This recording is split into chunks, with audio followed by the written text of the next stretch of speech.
باك تشان معروف ان هو كان ايدول في فرقة مشهورة، وهو كان ناجح جدا كايدول، ودخل بعدها التمثيل وعمل مسلسلات كتير ناجحة زي امير السطوح واي ميس يو وغيرهم من المسلسلات. ولكن حياته هتتدمر سنة 2016 بعد ما تتهم واحدة بأنه اعتدى عليها بالمعنى اللي انتوا عارفينه.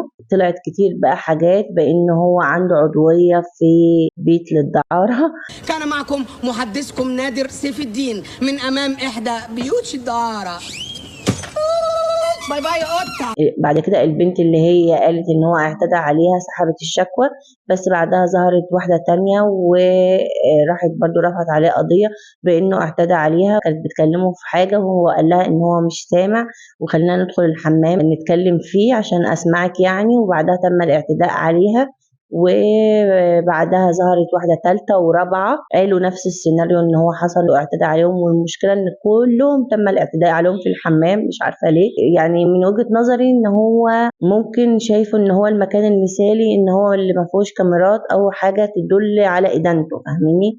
في ناس بتقول ان هو ممكن يكون عنده شذوذ او مرض نفسي في ان هو يعني حابب المكان ده ان هو يحصل فيه، فانا مش عارفه. وبعدها بسنه تم تبرئته من كل التهم دي، وقالت الشرطه وقتها ان ما كانش فيه اي ادله بالدين يوتشان بانه عمل الحاجات دي. وفي 2019 واحدة من الضحايا رفعت عليه تاني قضية وأكدت إن هو اعتدى عليها برضه، وإن هي كانت ناوية إن هي تسحب الشكوى أو ما تفكرش إن هي ترفع عليه قضية تاني لو هو فعلا اعتذر بصدق وحست بشعوره بإن هو ندمان، بس هي ما حستش بده، فبالتالي رفعت عليه قضية بتأكد إن هو اعتدى عليه. يقعد ساكت؟ لا، يقول انا اسف ويندم ويهدى بقى كده شويه. لو بريء الناس هتنسى مع الوقت. اي نعم الشعب الكل ما بينساش حاجه، بس يعني بريء اهو.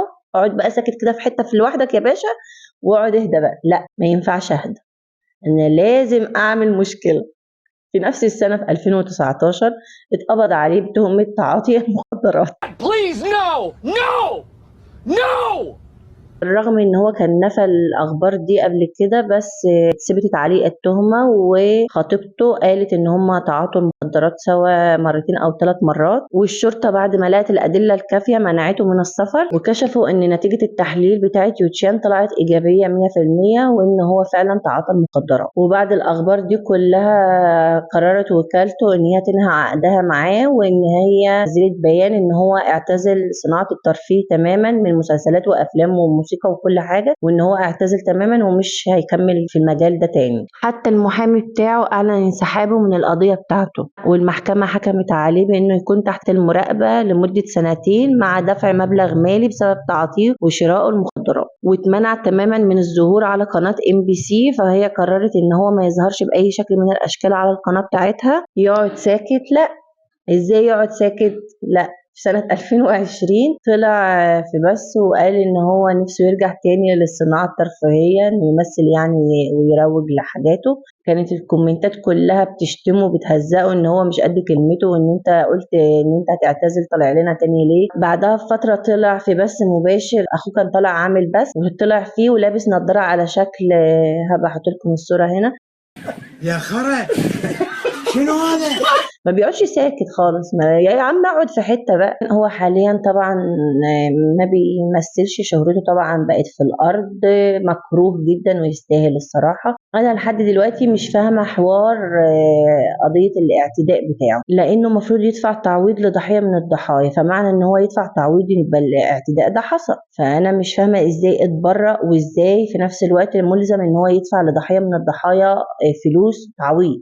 طبعا قعد فتره ان هو ما يدفعش، انما معيش فلوس انا مفلس وبتاع، وفي الاخر دفع الفلوس. ده كان اخر اخباره يعني في الموضوع ده. انا حاسه ان حوار القضايا بتاعه الاعتداء دي اتسلكت الصراحه، يعني ان هي حصلت بس يعني تم التكتم عليها، او ان هو كلمهم او دفع لهم فلوس عشان يسحبوا الشكاوي كده، لان في تعويض، يعني في تعويض يبقى هو حصل حاجه. فانا مش فاهمه هو ازاي ما اخدش اصلا حكم على الموضوع ده، وان هو اتبرأ كمان. فهو مبدئيا هو المفروض ان هو متبرأ من الموضوع ده. حاليا طبعا مكروه في كوريا خالص، الشعب الكوري مش بيطيقه. حاليا بيقولوا ان هو بيمثل او بيعمل حاجات في المجال بتاعه يعني، بس في اليابان وفي تايلاند، وبشكل اكبر في اليابان. بس هو في كوريا حاليا ما فيش اي حاجه، هو يستاهل يعني، مدمن وقضايا من النوع ده.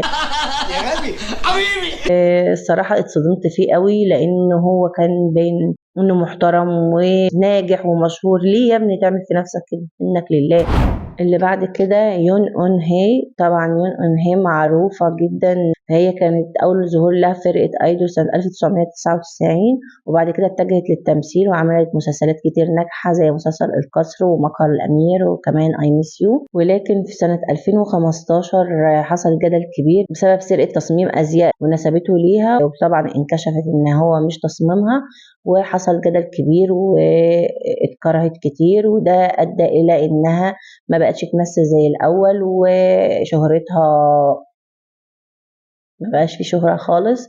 بالرغم ان هي كانت مشهورة جدا في الاول، الا انها دلوقتي خلاص ما بقاش في شهرة وما بقاش في ناس بتحبها. وبالرغم ان هي طلعت اعتذرت وندمت على اللي هي عملته، الا انها خلاص ما بقاش حد يجيبها يعني تمثل، ولا بقت محبوبة زي الاول. والصراحة انا شايفة هي غلطت خالص في اللي هي عملته، بس في ناس كتير غلطوا اكتر منها وبحاجات ومساوئ اكتر منها، ولكن هم مكملين، وهي ما بقاش حد يعني حابب يجازف ويجيبها. هي بعد الجدل اللي حصل ده جابوها تمثل في مسلسل وفشل، ومن بعدها ما بقتش تمثل، بس حاليا بدأت ان هي يعني تظهر في بعض البرامج، شوية حفلات وكده، بس ما بقتش في شهرتها بتاعت زمان. وبس كده، اتمنى الفيديو يكون عجبكم، وما تنسوش تعملوا لايك وشير واشتراك. اشوفكم على خير ان شاء الله. سلام.